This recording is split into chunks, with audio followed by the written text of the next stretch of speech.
In this tutorial, I'll show you how to upload custom fonts in Webflow and use them on your website. Let's get started. Open your Webflow dashboard, select your project, and go to Site Settings. Click the Fonts tab, then scroll to the Custom Fonts section and click Upload Font.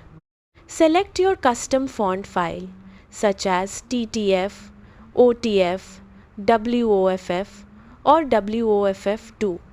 Choose a fallback font if prompted, then click Upload.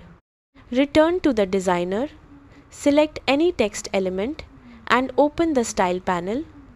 Under Typography, choose your uploaded font from the font list. Preview your website to make sure the font displays correctly.